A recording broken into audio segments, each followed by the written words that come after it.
Hello everyone, welcome to Last Night Guru. In this video we will study all about pollination. So from the previous videos you all know that the male gamete is present within the pollen grain and the pollen grain is present within the anther. Coming to the female gamete egg, it is present inside the ovule and ovule is covered by the ovary which proceeds into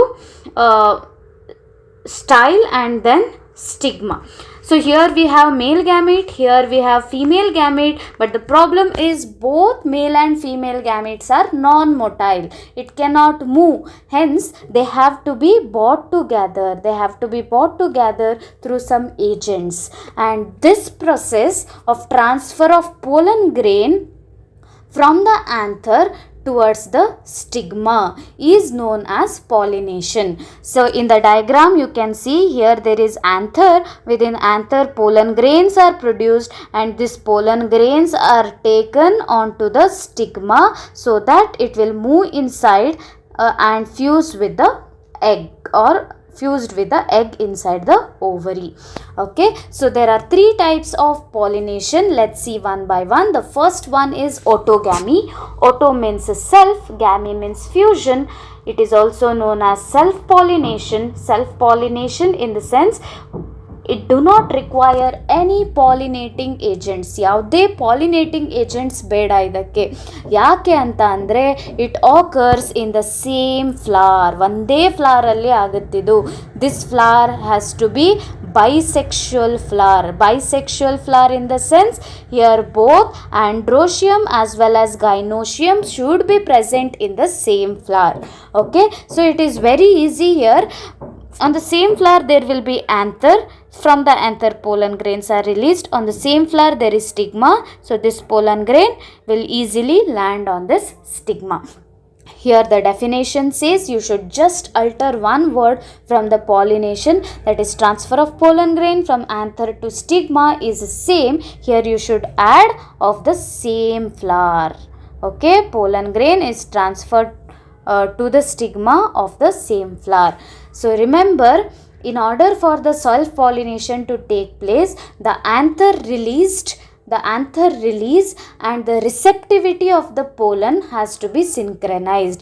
ಎರಡು ಒಟ್ಟಿಗೆ ಆಗಬೇಕು. Then only the self-pollination takes place. And one more criteria that both anther and stigma has to lie close to each other. ಎರಡೂ ಹತ್ರ ಇರಬೇಕು ಅಂದರೆ ಅಷ್ಟೇ self-pollination ಆಗುತ್ತೆ. Okay, and self-pollination do not require any pollinating agents. So pollinating agents involve ಆಯಿತು ಅಂತ ಅಂದರೆ ಅದನ್ನು ನಾವು self-pollination ಅಂತ ಕರೆಯೋಕ್ಕೆ ಆಗೋದಿಲ್ಲ. So next, the second type of pollination is Xenogamy, or it is also known as cross-pollination.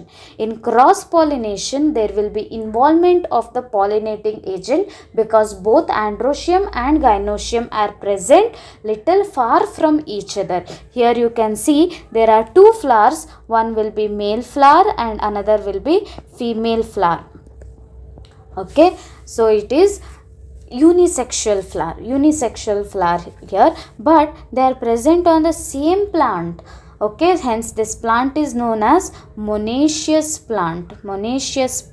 Okay, so here the definition says transfer of pollen grain from anther to stigma of different flower of the same plant. Okay, easy. So cross pollination is functionally